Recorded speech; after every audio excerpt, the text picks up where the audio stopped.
Hello, welcome to Wed's Reading Room Owlets. The books I've got for you this month are, the first one is part of the Amy Wilde Animal Talker series and it's called The Lost Treasure, and this is by Diana Kimpton. And the second book is by a relative newcomer, a wonderful book. This is called Claude in the City and it's by Alex T. Smith. The first book, The Lost Treasure, this is a wonderful series written by the very talented Diana Kimpton. The books are really lovely for children who are newly confident, or for children who like to read with their parents, grandparents, teachers, friends, or whoever they enjoy reading with. In this story, The Lost Treasure, Amy actually is the person who ends up needing help. Normally she's the one who is helping the animals. Amy has a secret. She's able to talk to animals, and this is thanks to a magic necklace that her great aunt, who she calls Granty, has given her. In this story, she's going to school. She needs to talk about something. She's very annoyed when she gets to school because one of the other children in the class is going to talk about the same thing. But on the way to school, one of the birds had actually found a golden ring, and it's suspected that this is actually Roman treasure and that there may be other treasure on the island. Now, having found this, which seems fantastic to Amy at first, it soon becomes a bit of a problem because all the islanders are trying to find all the rest of the treasure. And I'm just going to read a little bit when Amy is starting to have this problem. The treasure didn't seem so exciting anymore. Now it was more of a threat, something that might let the whole world know that the Necklace of Paws was magic. Amy was desperate to prevent that happening, but she wasn't sure she could do it by herself.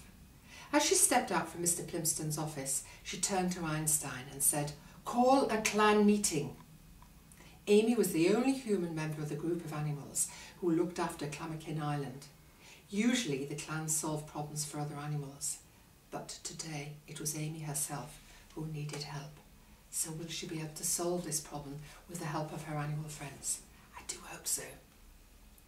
In the second book for Owlets, Claude in the City, which is not only written by Alex T. Smith but also illustrated, absolutely wonderful story, and also beautiful illustrations, really fantastic. I've really enjoyed this book, and I'm absolutely certain this will be enjoyed by boys and girls alike, and by their parents, grandparents, teachers, whoever's reading alongside them. Absolutely fantastic. I'm just going to read a little bit where Claude is actually in the city. What happens is that every morning his owners, Mr. and Mrs. Shiny Shoes, go off to work, and they think that Claude's just sitting quietly at home.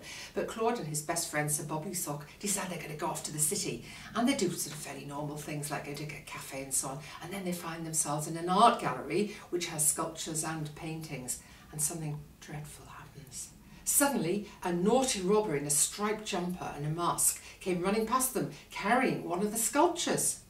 Two guards were running after her. Claude's paws were so full of boxes and his brain full of juicy bone baguette that he did not see her. The robber did not see Claude and all his boxes.